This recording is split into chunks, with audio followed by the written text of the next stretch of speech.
बिस्मिल्लाहिर्रहमानिर्रहीम दोस्तों, अस्सलाम वालेकुम। एग्रीकल्चर एंड ह्यूमैनिटी ज़राअत इंसानियत के पेज ते तव्हांखे ख़ुशि आमदीद चऊं था। मुख़्तसिर गुफ़्तगू कंदासीं। जीअं कैप्शन में भी मां लिखियो आहे त जेकॾहिं हुकूमत जी पॉलिसी वाज़े न हूंदी त हिन दफ़ो कणिक जी जेका पोज़ीशन सूरत हाल असां ॾिसूं पिया त इहा तमामु घटि एरिया ते पोखी वेंदी। इन टॉपिक ते बि पाण ॻाल्हाईंदासीं, पर थोरो हींअर जेका ताज़ियूं बारिशूं थियूं आहिनि उन्हनि बारिशनि में असांजे मुख़्तलिफ़ फसलनि खे जेको नुक़सानु थियो आहे उन ते बि ॻाल्हाईंदासीं। को दोस्त लाइव अचे असांखे ॾिसे त काइंडली असांखे जेको आहे ॿुधाए त असांजो आवाज़ु तव्हांखे ताईं कीअं पहुचे पियो, त जीअं असांखे गुफ़्तगू करण में का दुश्वारी न अचे। फ़िलहालु त अञा को दोस्त लाइव ते कोन आयो आहे।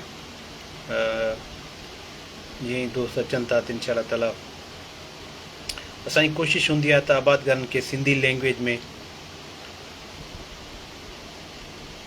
ॿुधायूं। कनेक्शन जो बि मसइलो आहे, इंटरनेट जो इशू आहे पंहिंजी जाइ ते, पर इहो इनशाला रिज़ॉल्व थी वेंदो, मसइलो हल थी वेंदो। छाकाणि त इहे शयूं असां वटि जेको आहिनि इंटरनेट या टेक्नोलॉजी असां वटि न तमामु सिलो आहे। कल्ह खां हिकिड़ी रिपोर्ट मुंहिंजे साम्हूं अचे पई त पाकिस्तान में लाहौर ऐं कराची खां हिकिड़ी बुलेट ट्रेन जेका आहे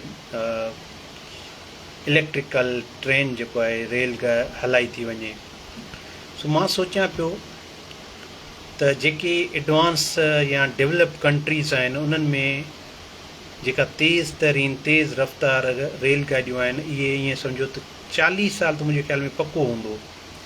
जेकॾहिं 20 साल 25 साल जेकॾहिं मिसाल इन टेक्नोलॉजी इहा असांजे जापान, चाइना या अमेरिका या ॿिया जेके कैनेडा मुल्कनि में इहे आहिनि, मलाइशिया या जंहिं बि मुल्क में इहो ट्रेन जो सिलसिलो आहे, त असां उन्हनि खां ई जेकॾहिं 20 साल आहिनि त माना 20 साल को इन टेक्नोलॉजी में आहियूं न। जेकॾहिं एडवांस टेक्नोलॉजी आर्टिफिशियल इंटेलिजेंस जी ॻाल्हि कई वञे त माना उन्हनि में असां केतिरो पहुची आहियूं। मूंखे हैरान पियो थियां त माना इहो सिलसिलो असां वटि 30-40 साल पोइ थो अचे, जेको ॿियनि मुल्कनि में इहे माना रेलगाॾी या उन्हनि में 450 किलोमीटर पर आवर जे हिसाब सां थिए थो, सफ़र थिए थो। 400 किलोमीटर वॾो फ़ासिलो हूंदो आहे। बहरहाल, छाकाणि त दुनिया में टाइम जी तमामु घणी इंपॉर्टेंस आहे न। वक़्तु क़ीमती हूंदो आहे, वक़्तु क़ीमती। सो जेकॾहिं असां वक़्त जो क़दुरु कंदासीं, असां पंहिंजो वक़्तु बचाईंदासीं त असां अॻिते टेक्नोलॉजी या अॻिते जेको आहे तरक़ी करे सघंदासीं। सो ॻाल्हि हली इंटरनेट जी। कुझु दोस्त लाइव असांखे ॾिसनि पिया था, उहे असांखे ॿुधाइनि त कीअं असांजो आवाज़ु तव्हां ताईं सही पुॼे पियो या कोन पियो पुॼे। कनेक्शन जो थोरो वरी इशू, स्लो कनेक्शन ॿुधाए पियो। उमेद आहे इहो बहितर थी वेंदो। सो 2025 में हींअर जेके अगस्त में या अगस्त खां पहिरियां बारिशूं थियूं आहिनि, उन्हनि में असांजा जेके सब्जियुनि वारा भाॼियुनि वारा फ़सुल आहे उन्हनि खे तमामु घणो नुक़सानु थियो। असां हिकिड़ी ॻाल्हि चवंदा आहियूं त मौसमियात जी तब्दीली जेका मतिलबु असांजे माहौल में तब्दीली अची वई आहे, उन माहौल जी तब्दीली जे करे असां तमामु घणा नुक़सान ॾिसूं पिया। हिकिड़ी मां रिपोर्ट पढ़ी त 1999 में पाकिस्तान खे हाई अलर्ट कयो वियो हुयो त पाकिस्तान खे मौसमियात जी तब्दीली, क्लाइमेट चेंज जा। अमजद हुसैन आहे सर, थैंक यू अमजद साहब, तव्हांजी वॾी महिरबानी। मूंखे तव्हां ॿुधायो त आवाज़ु अचे थो अदा। Thank U sir, thank U. त माना 1999 में पाकिस्तान खे हाई अलर्ट कयो वियो हुयो त तव्हां वटि मौसमियात जी तब्दीली जा ख़तरनाक इशूज़ अचनि था। मां रिपोर्ट्स पढ़ंदो आहियां या मां जेके कॉलम वग़ैरह पढ़ंदो आहियां या इंटरनेशनल लेवल ते जेका रिसर्च हले पई,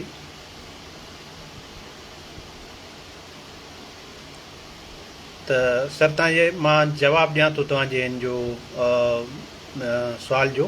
हिकिड़ी नंढी ॻाल्हि करे छॾियां मां त 1999 खां हींअर 2025 आहे, 26 साल गुज़री विया आहिनि त असां वटि मौसमियात जी तब्दीली जा केॾा असरात आहिनि। पर जेके ईंदड़ 5-6 साल आहिनि न, पाकिस्तान में ख़तरनाक क़िस्म जूं बारिशूं, पाकिस्तान में ख़तरनाक क़िस्म जा असां वटि मतिलबु ॿोॾूं, गर्मी तमामु शदीद थी वेंदी। सियारो त हींअर बि तव्हां ॾिसो था न, असांजो फरवरी खां असांजी गर्मी शुरू थी वञे। इन जा सबब बि असां पाण आहियूं। असां पाण इन्हनि जा मतिलबु इहो कारण बि असां पाण आहियूं। छाकाणि त असां पंहिंजे माहौल पंहिंजे जेको आहे असांजो नेचर आहे उनखे डिस्टर्ब पिया था कयूं। असांखे कोशिशि करे असांखे जेको आहे वण न कटणु घुरिजनि, वणनि जो क़दुरु करे नवां वण लॻाइणु घुरिजनि।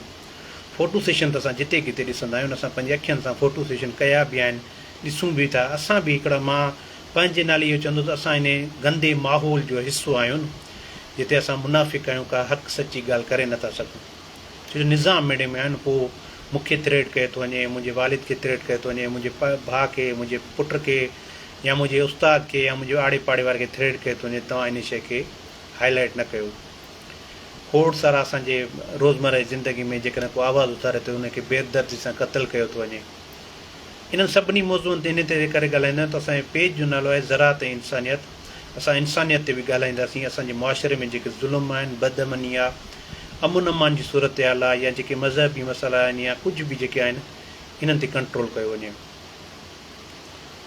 सो पंहिंजे असल टॉपिक ते अचूं त माना उन्हनि हिन दफ़ो जेके असां वटि बारिशूं थियूं आहिनि, बारिशूं पंहिंजी जाइ ते जेके बि हुयूं ख़तरनाक क़िस्म जूं हुयूं, हालांकि हुननि जो दौरानियो घटि हुयो, 4 ॾींहं 5 ॾींहं 8 ॾींहं हुयो। जीअं 2022 में मुसलसल 5-5 7-7 ॾींहं बारिश हली, त हिननि में तूफ़ान वधीक हुया ऐं हिन में बारिश जी स्पीड ज़्यादा हुई, क्लाउड बर्स्ट थिया, मथे जेको बुनेर सवात वारे पासे नुक़सानु थियो आहे। अलाह पाक कहिड़ा नुक़सानात आहिनि कुदरती आफ़तनि खां असां सभिनी खे बचाए। अमजद साहब, मां तव्हांजे सुवाल जो जवाबु ॾियां थो।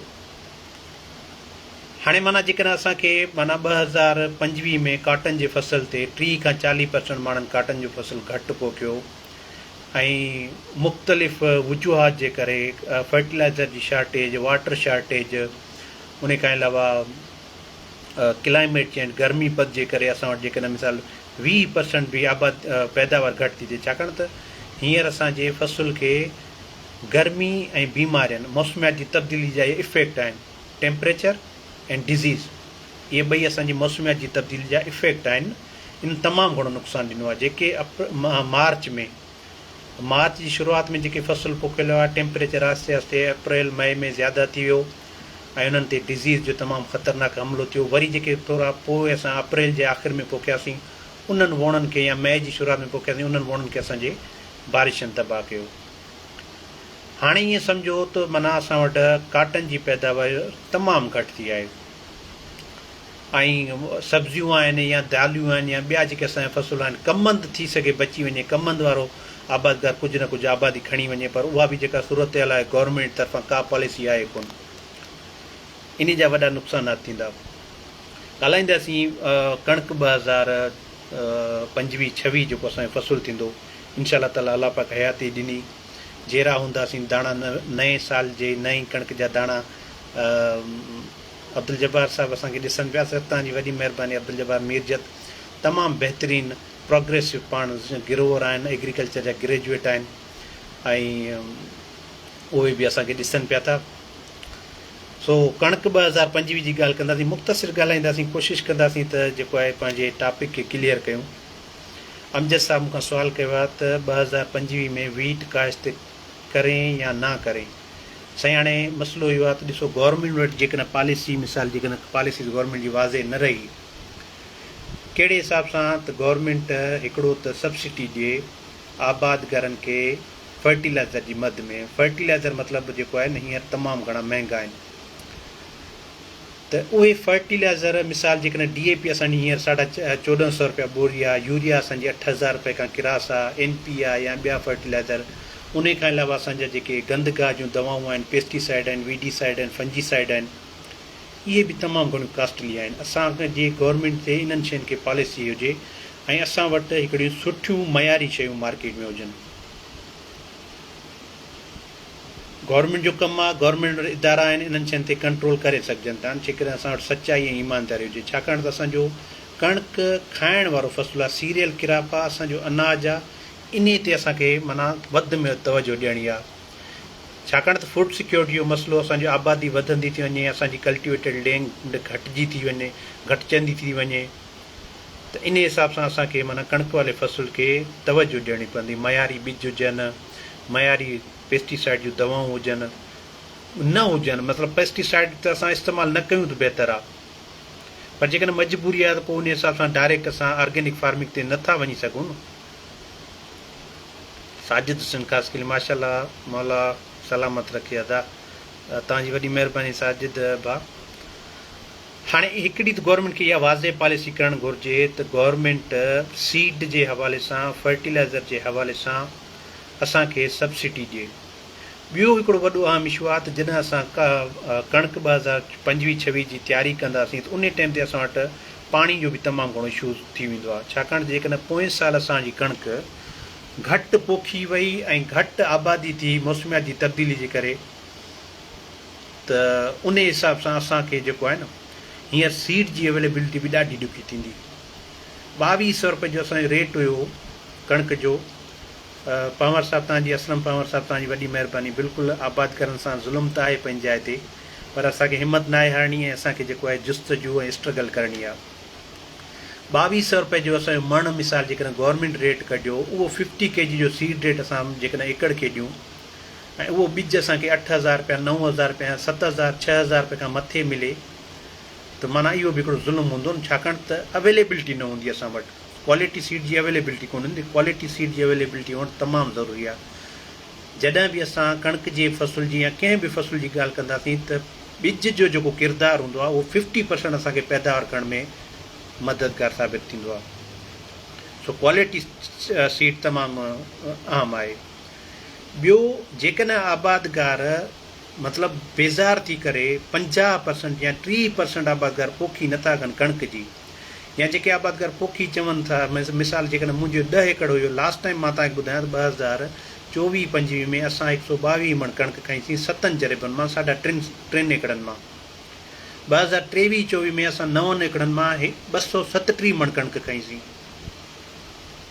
माना डिफरेंस केतिरो थियो, 115 मणनि जो डिफरेंस थियो, हिकिड़े एकड़ सां घटि पोखियोसीं।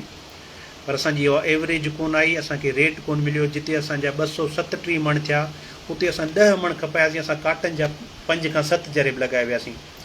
122 मण थी विया, मतिलबु जेकॾहिं असांजी एवरेज आई या 122 मण असांजो कणिक आयो, त हारी खे अधु ॾियूं या असां पाण मतिलबु उन मां रखूं पंहिंजे खाइण जे लाइ, या 5 मण जेकॾहिं खपायूं, 5 मण खपायूं त असांखे मिलनि पिया 10-11 हज़ार रुपया। माना असां अॻे फ़सुल जी तयारी न करे सघियासीं। सो इहे वॾा इशूज़ आहिनि। गवर्नमेंट खे घुरिजे त हिकिड़ी अहिड़ी का पॉलिसी ॾिए जीअं आबादगारनि खे हींअर सां मतिलबु गवर्नमेंट कणिक जे रेट ते तवजो ॾिए ऐं आबादगारनि खे सब्सिडी ॾिए, फर्टिलाइज़र जी मद में सब्सिडी ॾिए ऐं ॿिया जेके टैक्सिस लॻाया विया आहिनि टैक्सिस जी मदद में ॾिए, सब्सिडी ॾिए। गवर्नमेंट तवजो न ॾींदी, आबादगार जेकॾहिं पंहिंजे खाइण जी कंदा त असांजे मुल्क में कणिक जो हिकिड़ो वॾो बहिरान अची वेंदो, फूड सिक्योरिटी जो मसइलो थी वेंदो। असां ॿाहिरि मुल्कनि मां कणिक घुराईंदा आहिनि, उहा कंहिं कम जी कणिक कोन हूंदी आहे। लास्ट टाइम असांजो एक्सपीरियंस रहियो आहे, लास्ट नंबर ऑफ ईयर्स में असांजो एक्सपीरियंस रहियो आहे। थोरा कमेंट बि पढ़ंदा आहियूं। ज़रात बेसिक एजुकेशन आहे, महिरबानी करे ज़रात जी तइलीम 6 क्लास खां 12 क्लास ताईं लाज़िमी पढ़ायो वञे, उन लाइ आवाज़ु उथारियो था। साजिद भाउ तव्हांजी वॾी महिरबानी, असांखे साजिद भाउ असांखे ॿुधनि पिया था। हिकिड़ी बहितरीनु ॻाल्हि कई आहे त ज़रात जेका आहे असांजो फ्यूचर आहे। ज़रात असांजी ईअं सम्झो त असांजी रीढ़ जी हॾी जेको आहे न, पर मां चवां थो रीढ़ जी हॾी बि आहे, असांजो ब्रेन बि आहे, असांजो दिलि बि आहे, असांजा गुर्दा बि आहिनि, फिफड़ बि आहिनि ज़रात असांजी। ॿाहिरियनि मुल्कनि में छा हूंदो आहे त इन शइ जो माण्हुनि खे तवजो ॾियारियो वेंदो आहे। माण्हुनि खे माना 3 शोबा जेकॾहिं ॻाल्हि कयूं, हेल्थ, एजुकेशन एंड एग्रीकल्चर, इन्हनि 3 शयुनि में दुनिया ते तमामु घणो कमुकारु हले पियो। असां वटि इन्हनि 3 शयुनि जी सूरत हाल तव्हांखे ख़बर आहे। गवर्नमेंट ते घणी तनक़ीद कंदासीं, असांजी ॾाढी सूरत हाल ख़राबु थींदी। सो दोस्तो, माना गवर्नमेंट जेकॾहिं पॉलिसी वाज़े न कंदी त असांजो आबादगार जेकॾहिं 3% बि कणिक घटि थो पोखे न, ऐं 20%, 25-30% असां मौसमियात जी तब्दीली जे करे नुक़सान था कयूं, त ईंदड़ ईअं सम्झो 3 खां 4 सालनि में पाकिस्तान में कणिक जा वॾा बहिरान हूंदा। हींअर त असांजे दरियानि में ॿोॾ लॻी पिया आहिनि, माना 7 लख, 4 लख, 5 लख, 6 लख क्यूसिक खां मथे पाणी आहे। पर जॾहिं असां वटि कणिक जो फ़सुलु हूंदो उन वटि असां वटि पाणी जी सूरत हाल, हींअर दरियाउनि में ॿोॾा पुछड़ियूं असांजी सुकनि पवंदियूं। इन सूरत हाल ते सोचणु घुरिजे त असांजी वाटर डिस्ट्रीब्यूशन छो सही कोन्हे का। असांजो निज़ाम छो सही कोन्हे को। बहरहाल थोरो चयो घणो सम्झो तव्हां सभिनी वॾी महिरबानी। ऐं साजिद ऐं असलम साहिबु, ॿियो अमजद हुसैन नाइज साहिबु। अमजद साहिबु मां सम्झां थो त कोशिशि करे कणिक पोखी वञे न। तव्हांजे सुवाल जो मूं वाज़े मुंहिंजे ख़्याल में, छो जो टॉपिक मां टॉपिक अॻिते खुलंदा पिया वञनि। तव्हांजे सुवाल जो जवाबु इहो आहे त 2025 में वीट काश्त करे या न करे। बिल्कुलु कयो कणिक ऐं काश्त कयो, भरपूर तरीक़े सां कयो, क्वालिटी सीड लॻायो, बहितरीनु तरीक़े सां फर्टिलाइज़र जी मैनेजमेंट कयो, बहितरीनु तरीक़े सां ॿनी खे हर ॾियारियो, बहितरीनु तरीक़े सां उन्हनि जी देखभाल कयो।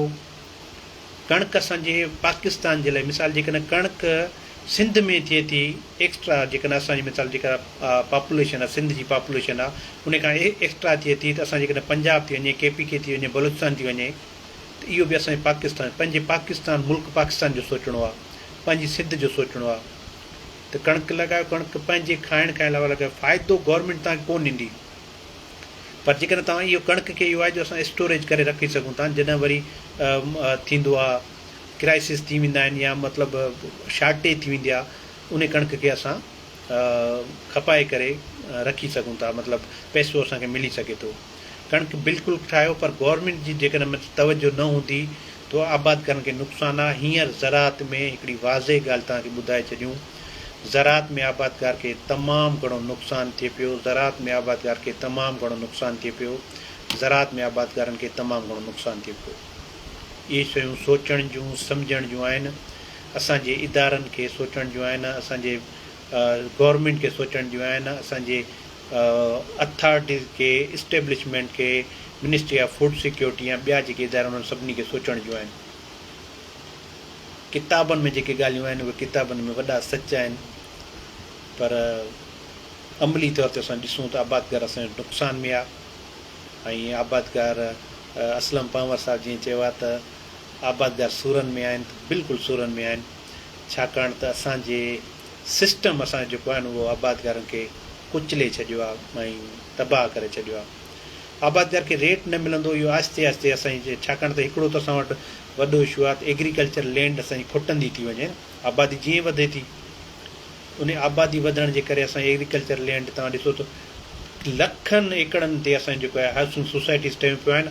40-45 सालनि खां उते सिर्फ़ु हिकिड़ो कोर्ट आहे, हिकिड़ो दरवाज़ो, हिकिड़ो वॾो मेन गेट आहे, उहे ईअं प्लाट पिया आहिनि, उते का आबादी कोन्हे का। जेकॾहिं तव्हां का कॉलोनी, का आबादी गवर्नमेंट वटि पॉलिसी हुजे त आबादी त कॉलोनी ठाहियो था, त उन ते तव्हां ॾिसो सही त एग्रीकल्चर ज़राअत असांजी ज़रख़ेज़ ज़मीन खे छो था ख़राबु कयो। सो तव्हां सभिनी वॾी महिरबानी। ज़राअत इंसान जे पेज ते तव्हांखे ख़ुशि आमदीद चऊं था। तव्हांजा जेके कमेंट वग़ैरह हूंदा उन्हनि ते इंशा ताला वरी ॻाल्हाईंदासीं ऐं गुफ़्तगू करे तव्हां ॾाढो मज़ो आयो। इंशा ताला नेक्स्ट टाइम वरी कंहिं ॿिए मौज़ू सां तव्हां सां गॾु ईंदासीं। गवर्नमेंट खे गुज़ारिश आहे त आबादकारनि खे रिलीफ ॾिनो वञे ऐं असांखे ज़राअत जे बारे में सोचियो वञे। असांजी ज़राअत जी पॉलिसीज़ खे मिनिस्टर असांजा छा था कनि, AC वारे कमरे में वेही ॿाहिरि निकिरो, तव्हां आबादकारनि जा मसइला त ॿुधो न। तव्हां मोहम्मद कुमार साहिबु, तव्हां ॿाहिरि निकिरो आबादकारनि ऐं ईअं निकिरो, सडनली निकिरो, सरप्राइज़ विज़िट कयो, अचो असां तव्हांखे आबादकार ॾेखारियूं। तव्हांजे जेके ऑफिसरनि जे चवण ते जेकॾहिं आबादकारनि ॾे वेंदो त उहो असांखे बि ख़बर आहे त हुते छा थो थिए। सो एग्रीकल्चर जे लाइ आवाज़ु उथारियो, पंहिंजी सिंध लाइ आवाज़ु उथारियो। पाकिस्तान ज़िंदाबाद, पाकिस्तान पाइंदाबाद। Thank you so much.